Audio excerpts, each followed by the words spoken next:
আসসালামু আলাইকুম। অনলাইন শিক্ষা কার্যক্রমের ধারাবাহিক ক্লাসে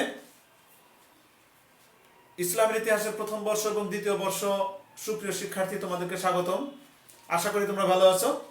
আল্লাহর অশেষ রহমতে এবং তোমাদের দোয়ায় আমিও ভালো আছি। তোমাদের নিশ্চয়ই মনে আছে গত ক্লাসে কি আলোচনা করেছিলাম এবং আজকের ক্লাসের জন্য আমি কি বরাদ্দ রেখেছিলাম। আমি তোমাদেরকে কিন্তু টাস্ক দিয়ে রেখেছিলাম। আশা করি তোমরা সেটা করে রেখেছো বা পড়ে রেখেছো। তাহলে তোমাদের জন্য আজকের ক্লাসটা বোঝাটা অনেকটাই সহজ হবে আশা করি আমি। তো যা হোক, আমি আবার তোমাদেরকে মনে করিয়ে দিই যে প্রথম বর্ষের ক্লাস শুধুমাত্র প্রথম বর্ষের মেয়েরাই দেখবে না। দ্বিতীয় বর্ষের ক্লাস অবশ্যই শুধু দ্বিতীয় বর্ষের মেয়েরা দেখবে না, ভাইস ভার্সা। ফার্স্ট ইয়ারের মেয়েরা সেকেন্ড ইয়ারের ক্লাস ফলো করবে এবং সেকেন্ড ইয়ারের মেয়েরাও ফার্স্ট ইয়ারের ক্লাস অবশ্যই ফলো করবে। যে কারণে আমি কিন্তু ফার্স্ট ইয়ারে ক্লাস নেওয়ার সময় অর্থাৎ ওই অ্যাপসে শুধুমাত্র ওই ঠিকানাতে আমি কিন্তু শুধু ফার্স্ট ইয়ারের ক্লাসগুলো দিয়ে থাকি। আবার সেকেন্ড ইয়ারে যখন ক্লাস নেই আমি শুধু এখানে সেকেন্ড ইয়ারের ক্লাসগুলোই ডাউনলোড দিয়ে থাকি। খেয়াল করো, অবশ্যই ইউটিউবে গেলে আমার সব ক্লাসে পাবে একসঙ্গে। তো যা হোক, ধারাবাহিক ক্লাসে আমি মনে করি তোমাদের সাথে আমি আগে ঠিক করে রেখেছিলাম যে আমরা ফরায়েজি আন্দোলন, গত ক্লাসটা নিয়েছিলাম আমি ফরায়েজি আন্দোলন। ফরায়েজি আন্দোলনের পরে আমরা আজকে তিতুমির নিয়ে কথা বলবো। নিসার আলী, মীর নিসার আলী তিতুমির, 1782 সালে জন্ম, 1831 সালে ব্রিটিশ বিরোধী আন্দোলনের সময় তিনি নিহত হন। বিখ্যাত ধর্ম সংস্কারক এবং সমাজ সংস্কারক এই মুসলিম ব্যক্তিত্ব। আমরা আজকে সেই সম্পর্কে কথা বলবো। আমরা মীর নিসার আলী তিতুমির সম্পর্কে তার পরিচয় দেব, তার অবদান সম্পর্কে কথা বলবো, সমাজ সংস্কার ধর্ম সংস্কার সম্পর্কে কথা বলবো, বাঁশের কেল্লা কেন প্রতিষ্ঠা করেছিল সেই সম্পর্কে কথা বলবো, ইংরেজদের সাথে তার আন্দোলনের মূল উদ্দেশ্য বা লক্ষ্যটা কি ছিল, বা নীলকরদের বিরুদ্ধে আন্দোলনের মূল লক্ষ্য বা উদ্দেশ্যটা কি ছিল, আমরা সেই সম্পর্কে কথা বলবো। আমি আবারও বলি যে আমাদের এই দেশে ইসলাম কিভাবে প্রতিষ্ঠিত হলো, মুসলমানদের আগমন এই দেশে কিভাবে ঘটলো, আমি কিন্তু বারবার বলেছি এটা জানার জন্য আমাদের ইসলামের ইতিহাস পড়তে হবে এবং এই সমস্ত ঐতিহাসিক জায়গাগুলো আমাদের ভ্রমণ করাও অনেক জরুরি দরকার। যাক, নিয়মিত আলোচনায় আমি তোমাদের সাথে আছি মোহাম্মদ হানিফউদ্দিন, প্রভাষক ইসলামের ইতিহাস, Tongi pilot school and girls college. তো চলো সুপ্রিয় শিক্ষার্থীরা, সময় নষ্ট না করে আমরা ধারাবাহিক ক্লাসে ফিরে যাই। তো আমরা প্রথমেই এই মহান ব্যক্তিত্ব সম্পর্কে তার একেবারে নিতান্ত যে পরিচয়টুকু না দিলেই নয়, সেই সম্পর্কে আমরা একটু জানবো। সেটা হচ্ছে তার জন্ম পরিচয়। ইতিমধ্যেই জেনে ফেলেছ 1782 সালে তার জন্ম। 24 পরগনা জেলার বারাসাত মহকুমায় চাঁদপুর গ্রামে তিতুমির জন্মগ্রহণ করে। এগুলো কিন্তু ভালো করে মনে রাখো, জ্ঞানমূলক প্রশ্ন, এমসিকিউর জন্য কিন্তু ছোট ছোট তথ্যগুলো অবশ্যই কাজে লাগবে। 24 পরগনা জেলার বারাসাত মহকুমায় চাঁদপুর গ্রামে 1782 সালে মীর নিসার আলী ওরফে তিতুমির জন্মগ্রহণ করে। তার পিতার নাম ছিল সৈয়দ মোহাম্মদ হাসান আলী, মায়ের নাম আবিদা রুকাইয়া খানম, আবিদা রুকাইয়া খাতুন। তার মায়ের নাম ছিল আবিদা রুকাইয়া খাতুন। এই মুসলিম ব্যক্তিত্ব, সমাজ সংস্কারক, ইংরেজ আন্দোলনের প্রণেতা, 18 বছর বয়সে উনি হজ করার জন্য উনি মক্কাতে গমন করেন এবং এই 18 বছর বয়সেই উনি কোরআনে হাফেজ হন। বিখ্যাত লাঠি পরিচালনাকারী হন, অর্থাৎ লাঠি দিয়ে কিভাবে যুদ্ধ করতে হয়, দেশীয় অস্ত্র দিয়ে, তরবারি দিয়ে, লাঠি, তরবার, ঢাল, তীর, ধনুক, এগুলো উনি ছোটবেলা থেকে এই বিদ্যা শিক্ষাটা অর্জন করেন। তিনি একাধারে আরবি, ফার্সি, উর্দু, ইংরেজি বিভিন্ন ভাষায় পারদর্শিকতা অর্জন করেন এবং শুধু তাই না, তিনি শরীয়ত, মারফত, তরিকত বিভিন্ন বিষয় সম্পর্কে আমূল জ্ঞান অর্জন করেন।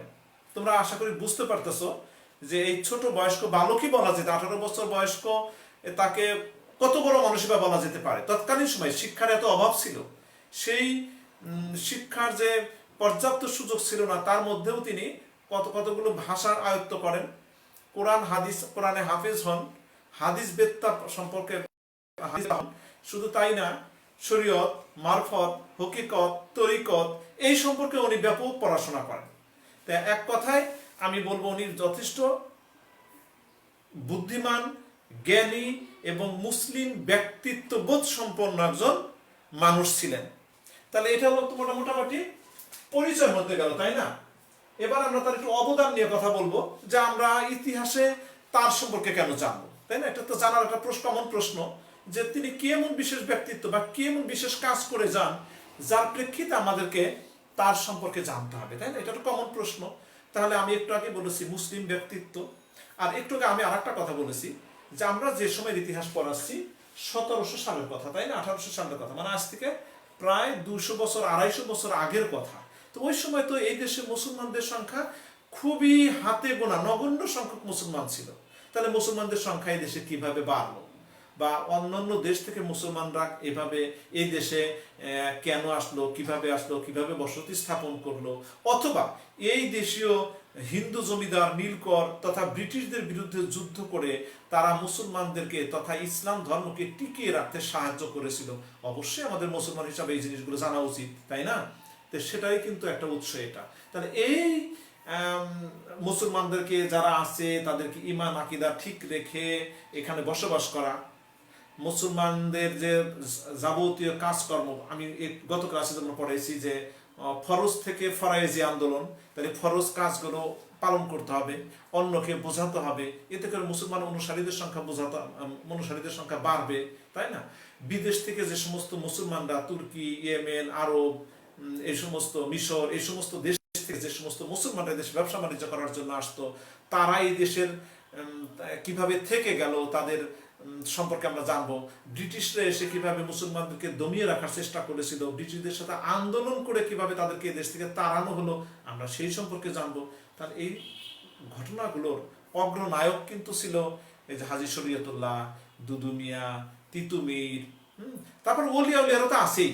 আমি আর কোনো ক্লাস তোমাদের বলেছি না যে হযরত শাহজালাল, শাহপরাণ, শাহ মখদুম, শাহ আলী, এরা কারা? এরা কিন্তু বিশিষ্ট মুসলিম ব্যক্তিত্ব। এরা এই দেশে ইসলাম প্রচার করার জন্য এসেছিল, বাট তারা এই দেশ থেকে আর ফিরে যায় নাই। আমাদের সৌভাগ্য, এরা কিন্তু, আমি যে সমস্ত ব্যক্তির নাম বললাম, এরা কিন্তু একজনও এই দেশের মানুষ না, এই দেশে জন্মগ্রহণ করে নাই, শুধু ধর্মের টানে শুধু আসছে, এবং এদের বদলতেই আজ আমরা মুসলমান, এদের বদলতেই আজ আমরা এটা মুসলিমের দেশে পরিণত হয়েছে, এবং মুসলমান সংখ্যাগরিষ্ঠ রাষ্ট্রে পরিণত হয়েছে। তাহলে এই ইতিহাসটা আমাদের জানার জন্য ইতিহাস আমাদের জানা দরকার মুসলমান হিসাবে, তাই না? তো যাই হোক, তার অবদান সম্পর্কে জানবো। তার অবদান হচ্ছে সমাজ সংস্কারক। যদিও সমাজের সাথে কিন্তু একটা হুবহু ধর্ম কথাটা জড়িত নয়, তাই না? একটা সমাজে হিন্দু, মুসলিম, বৌদ্ধ সবাই বসবাস করতে পারে, কিন্তু কেউ যদি সেই সমাজে কুঠারাঘাত করে, অনিয়ম চালিয়ে দেওয়ার চেষ্টা করে, জুলুম অত্যাচার করে, সেই থেকে রক্ষা করার জন্য প্রথম উনি পুরোধা হিসেবে আন্দোলন শুরু করে তিতুমির। তাহলে সমাজ সংস্কারক ছিল।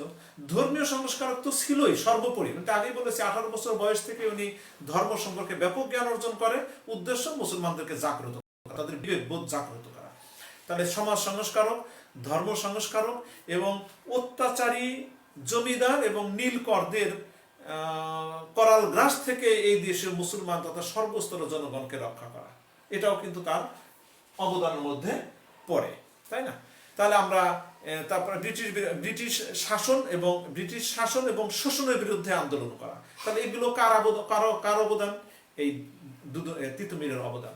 যদিও তার সাথে ব্যাপক সংখ্যক মুসলমান ছিল, ব্যাপক জাতি, ধর্ম, বর্ণ নির্বিশেষে বিভিন্ন ধর্মের লোকজন তার পক্ষ অবলম্বন করেছিল, শুধুমাত্র অত্যাচারিত নীলকরদের, জমিদারদের বিভিন্ন ট্যাক্স বা অবৈধ করের হাত থেকে রক্ষা পাওয়ার জন্য, আর ইংরেজদের শাসন এবং শোষণ থেকে মুক্ত হওয়ার জন্য তারা সর্বতোভাবে তারা তিতুমিরকে সাহায্য সহযোগিতা করেছিল। এগুলো কিন্তু এর অবদান একচ্ছত্রভাবে তিতুমিরের ছিল। যেমন আমরা একটা পয়েন্ট দিয়ে রেখেছি সমাজ সংস্কার। এই সংস্কার করতে গিয়ে উনি কি কি কাজ করেছিল। প্রথমে আমি কিন্তু আগে বলেছি উনি কিন্তু ছিল ধর্মীয় সংস্কার, কোনো সন্দেহ নেই।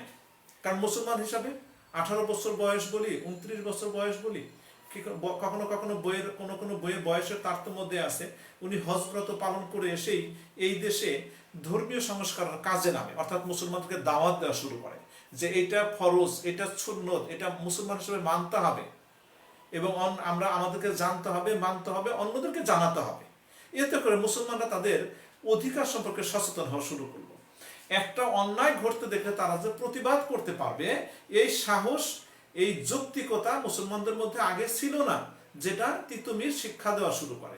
এতে মুসলমান অনুসারীদের সংখ্যা যেমন বেড়ে যায়, তাদের ইমানি শক্তি বাড়ে যে না, আমার অধিকার আমাকেই আদায় করে নিতে হবে। ইংরেজরা এই দেশে উড়ে এসে জুড়ে বসেছে, তারা যেটাই বলবে আমাদেরকে সেটাই মানতে হবে, আমরা সেটা মানতে রাজি না। আমরা তো সবাই কম বেশি জানি, আমরা যে সময় ইতিহাস পড়াচ্ছি ওই সময় কিন্তু অধিকাংশই ছিল হিন্দু বসতি এই দেশটা। এবং আর একটা আমাদের জন্য নেগেটিভ পয়েন্ট ছিল, সেটা হলো অধিকাংশ জমিদাররাই ছিল হিন্দু। আর এই জমিদাররা ছিল ব্রিটিশদের এজেন্ট। আমি গত ক্লাসে বলেছিলাম, ফরাইজি আন্দোলন পড়ানোর সময় বলেছিলাম, তোমাদের নিশ্চয়ই মনে আছে, যে এরা জমিদারিত্ব টিকায় রাখার জন্য ইংরেজদের সাথে আতাত করতো যে আমি তোমাদেরকে কথা উদাহরণ দিচ্ছি যে এই 10 বিঘা জমির জন্য তোমাদেরকে আমি 5,000 টাকা ট্যাক্স দেব। ইংরেজরা রাজি হয়ে দিয়ে দিত। কিন্তু এই জমিদাররা কি করতো, তার নিজস্ব তহসিলদার নিযুক্ত করে এই সরকারকে দিল 5,000 টাকা, তাই না? এই জমি, যে সমস্ত কৃষকরা এই জমিগুলো চাষবাস করত, তাদের কাছ থেকে কমপক্ষে 10,000 টাকা আদায় করত। তাহলে এই ক্ষতির মুখে কে হতো? জমিদাররা ক্ষতির সম্মুখীন হতো না কৃষকরা ক্ষতির সম্মুখীন হতো? কারণ কৃষকদের কাছ থেকেই তো টাকাটা ওয়াসিল করতো কে? জমিদাররা। এরই একটা অংশ সরকারকে দিত। তাহলে এজেন্ট হিসাবে বা দালাল হিসাবে, আধুনিক ভাষা আমরা বলবো দালাল হিসাবে কাজ করতো কারা? স্থানীয় জমিদাররা, হিন্দুরা। তো এরা এই নীলকরদের হাত থেকে গরিব কৃষকদেরকে রক্ষা করা, ধর্মীয় অনুভূতিতে যেন আঘাত না দেওয়া হয়, ধর্মীয় সুশিক্ষায় যেন শিক্ষিত হতে পারে, এর জন্য ধর্মীয় সংস্কারটা খুব জরুরি দরকার ছিল। এটা মনে করে উনি ধর্ম শিক্ষা দেওয়ার জন্য উনি তিতুমির প্রথম আন্দোলন শুরু করে। এবং এই আন্দোলনের ধারাবাহিকতায় নারিকেলবাড়িয়া বাসের হায়দ্রাবাদে উনি প্রথম একটা খানকা শরীফ প্রতিষ্ঠা করে। খানকা শরীফ মানে কি? আমাদের দেশে যেমন এখন মসজিদ বা মাদ্রাসা আছে, শিক্ষালয় হিসেবে ব্যবহার করা হয়। মসজিদকে যেমন নামাজের স্থান, প্লাস এটা কিন্তু শিক্ষায়তন। এখন বাংলাদেশের প্রায় অনেক মসজিদ, আমি বলবো ম্যাক্সিমাম মসজিদগুলোতেই কিন্তু শিক্ষার প্রচলন শুরু হয়ে গেছে। আগেও ছিল, আগে তো আরো বেশি ব্যাপক ছিল, যে মসজিদে নামাজের সময় বাদ দিয়ে বাকি সময়টা সেখানে ধর্মীয় শিক্ষা, বিশেষ করে আরবি শিক্ষার প্রচলন রয়েছে, আমাদের দেশেও আছে। এটা আগে আরো বেশি ছিল। তাহলে এরই ধারাবাহিকতায় নারিকেলবাড়িয়ায় হায়দারপুরে উনি খানকা প্রতিষ্ঠা করে। ইসলাম প্রচার শুরু করে, ইসলামের ফরজগুলোকে মুসলমানদেরকে মনে করাই দেওয়া শুরু করে এবং তাদেরকে মানতে বাধ্য করা হয় বা মানতে বলা হয় নিজের স্বার্থে, নিজের অধিকারের স্বার্থে। সুন্নত গুলো জানতে, মানতে এবং অপরকে জানতে বা মানাতে সাহায্য করা হয়। সেই সাথে পীর পূজা, তোমার কবর পূজা, অগ্নি পূজা, অন ইসলামিক কর্মকাণ্ড, মূর্তি পূজা ইত্যাদি সম্পর্কে এই দেশে মানুষকে অবহিত করা হয় যে এগুলো তোমরা যেটা করছো এটা শিরাক, অন্যায়, এগুলো তোমাদেরকে পরিহার করতে হবে, অবশ্যই পরিহার করতে হবে। তো এই সমস্ত কাজ করে উনি সমাজ সংস্কারক হিসাবে বিশেষ খ্যাতি অর্জন করেন। এরই ধারাবাহিকতায় আমরা দেখব যে তিতুমির আস্তে আস্তে যখন তাদের অনুসারীদের সংখ্যা বাড়তে থাকলো, আমি একটা কথা এখনই বলে রাখি, তার অনুসারীদের সৈন্য সংখ্যা ছিল 83,000। কল্পনা করতে পারো তুমি? কোনো রাজা ছিলেন না, কোনো বাদশাহ ছিলেন না, কোনো ধনাঢ্য জমিদার ছিলেন না, অথচ তার অনুসারীর সংখ্যা ছিল 83,000।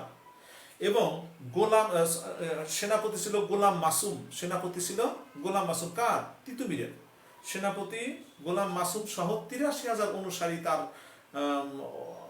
সঙ্গে এই ধর্মীয় সংস্কার, রাজনৈতিক সংস্কার, তোমার কোরআন হাদিসের শিক্ষা দেওয়া, খানকা পরিচালনা করা, ইংরেজ বিরোধী আন্দোলন করা, ব্রিটিশ বিরোধী আন্দোলন করা, বিভিন্ন কাজে তারা এই সমস্ত অনুসারীদেরকে কাজে লাগাতো ব্যবহার করতো, তারা স্বতঃস্ফূর্তভাবে আসতো। তবে তোমরা মনে করো না অনুসারী বলতে আমি কিন্তু এখানে সৈন্যও বলতে পারতাম। সৈন্য বলা যাবে না এই কারণেই, সৈন্য বলতে তাদেরকে আধুনিক অস্ত্র শস্ত্রের সজ্জিত বাহিনী বোঝায়, রাইট? আচ্ছা, আর একটা বিষয় আছে, সৈন্য বলতে তাদেরকে নিয়মিত বেতন ভাতার একটা প্রসঙ্গ আসে, রাইট? বা তিতুমির তো তা দিতেন না, তিতুমির তাদেরকে কোনো আধুনিক অস্ত্র শস্ত্র দেয় নাই, জাস্ট উনি নিজে যেহেতু লাঠিয়াল ছিল, তীরন্দাজ ছিল, তাই না, তারপর তোমার ঘোড়দৌড়বিদ ছিল, তো উনি ওই অনুসারীদেরকে শুধুমাত্র এই দেশীয় অস্ত্র শস্ত্র ব্যবহার করে কলা কৌশল মাধ্যমেই যুদ্ধ বিগ্রহ করা শিখিয়েছিল এবং তারা এটাতেই অভ্যস্ত ছিল। তাহলে তাদেরকে আধুনিক অস্ত্র শস্ত্র সরবরাহ করা হতো না, নিয়মিত মাস শেষে বেতনও দেওয়া হতো না, এই জন্য তাদেরকে আমি নিয়মিত সৈন্য বলছি না বা বলা যায় না। তারা জাস্ট ধর্মের টানে তিতুমিরকে অনুসরণ করত এবং যেখানে ফরজ প্রতিষ্ঠা করা দরকার বা ইংরেজদের নাকফাস থেকে শাসন থেকে মুসলমানদেরকে তথা এই দেশের লোকদেরকে মুক্ত করা দরকার, সেখানে তারা আন্দোলনে ঝাঁপিয়ে পড়ত। এরপর আমরা একটা পয়েন্ট দেখবো, যদি এখানে আমি লিখিনি, বাসার কেল্লাটা আমি একটু পরে বলছি, সেটা হলো যে কৃষকদেরকে সুসংগঠিত করা, কৃষকদেরকে জোর করে নীল চাষ করাতে হতো। আমি ফরাইজ আন্দোলনে বলেছিলাম তোমাদের, জোর করে নীল চাষ করা হতো। এই নীল এমনই একটা জিনিস, খাওয়া যায় না, স্থানীয় বাজারে বেচা যায় না, এরা ইংরেজরা নির্দিষ্ট পরিমাণ ট্যাক্স বা কর আদায় করতো এবং জোর করে এদেরকে নীল চাষ করাতো। এই নীলটা নির্দিষ্ট দামে তারা এবার কিনে নিত। এতে কৃষকরা সন্তুষ্ট ছিল না, তাতে তাদের পেট ভরতো না, তাদের খোরাক জুটতো না। তাহলে কৃষকদেরকে উনি সুসংগঠিত করেন, তোমরা শাসন এবং নিপীড়নের বিরুদ্ধে উঠে পড়ে দাঁড়াও, এটাই তোমাদের উপযুক্ত সময়, তোমরা সকল প্রকার নির্যাতন নিপীড়নের বিরুদ্ধে উঠে পড়ে দাঁড়াও, আমি আছি তোমাদের সাথে বা তোমাদের সামনে আমি থাকবো, কিন্তু তোমরা যদি আমার পিছনে থাকো তাহলে তোমাদের অধিকার আদায় করতে আমার সুবিধা হবে। এখানে আমি ব্যক্তি তিতুমির আমার কোনো লাভের জন্য আমি তোমাদের জন্য লড়বো না, আমি দেশের মানুষের আপমর জনসাধারণের জন্য লড়বো। এই কথাগুলো বলে উনি কৃষকদেরকে সুসংগঠিত করেন। কাদের বিরুদ্ধে? ইংরেজদের বিরুদ্ধে, জমিদারদের বিরুদ্ধে, নীলকরদের বিরুদ্ধে। আমি কিন্তু একটু আগে বলেছি এই নীলকর কারা ছিল? জমিদাররা ছিল। এই জমিদার কারা ছিল? ব্রিটিশ বা ইংরেজদের দালাল, এজেন্ট, এবং এরা ছিল অধিকাংশই হিন্দু। এদের বিরুদ্ধে কৃষকদেরকে সুসংগঠিত করে ব্রিটিশদের বিরুদ্ধে আন্দোলন শুরু করে। ঠিক আছে, তেমনি আমরা দেখব বাঁশের কেল্লার একটা আন্দোলন, এই সমাজ সংস্কারের পরে বা কৃষকদেরকে সুসংগঠিত করার পরে উনি বাঁশের কেল্লা করে। উনি বারাসাতের নারিকেল বাড়িয়ায় বাঁশের কেল্লা নির্মাণ করে এবং বাঁশের কেল্লা এটা একটা নিরাপদ বেষ্টনী, এর মধ্যে তারা দেশীয় অস্ত্রশস্ত্র ব্যবহার, পরিচালনার প্রশিক্ষণ, ব্যবহার, কলা কৌশল, যুদ্ধ করার কলা কৌশল, শারীরিক কসরত ইত্যাদি এখানে প্রশিক্ষণ দিত। 1831 সালে বারাসাতে যখন বিদ্রোহ হয় তখন কিন্তু এই বাঁশের কেল্লা অত্যন্ত গুরুত্বপূর্ণ ছিল। বিশেষ করে বারাসাতের ম্যাজিস্ট্রেট, ইংরেজ ম্যাজিস্ট্রেট আলেকজান্ডারকে যখন তারা আক্রমণ করে, শুধু আক্রমণই না, এই বারাসাতের বিদ্রোহ কিন্তু 1831 সালের বিদ্রোহে কিন্তু বারাসাত আন্দোলনে ইংরেজদের ম্যাজিস্ট্রেট আলেকজান্ডার পরাজিত হয়, স্থানীয় জমিদাররা তিতুমির বাহিনীর নিকট পরাজিত হয়, ব্রিটিশরা তিতুমিরের নিকট পরাজয় বরণ করে। পরাজয় বরণ করার পরে তিতুমির বুঝতে পেরেছিল যে আমারও সময় ঘনায় আসছে, কারণ আমি যেহেতু আমার অনুসারীদের সাথে নিয়ে এদেরকে পতন ঘটাতে পেরেছি, তাহলে আমারও বিরুদ্ধে যে কোনো সময় বড় ধরনের আক্রমণ আসতে পারে, তার জন্য তো তাকে প্রস্তুতি রাখা দরকার, তাই না? এরই হিসাবে উনি বাঁশের কেল্লাটাকে আরো মজবুত করে গড়ে তোলে। কিন্তু দুর্ভাগ্যের বিষয় যে বাঁশের কেল্লা তো বাঁশের কেল্লাই, সে যত মজবুতই হোক, ইংরেজদের গোলা বারুদ, রাইফেল, পিস্তল, বন্দুকের কাছে বাঁশের কেল্লা কি কিছুই না।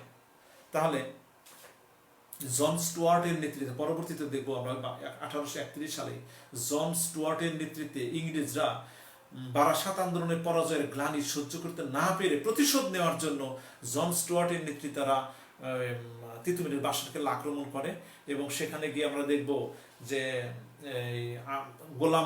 সেনাপতি গোলাম মাসুম সহ 140 জন, 20 জন নিহত হয়।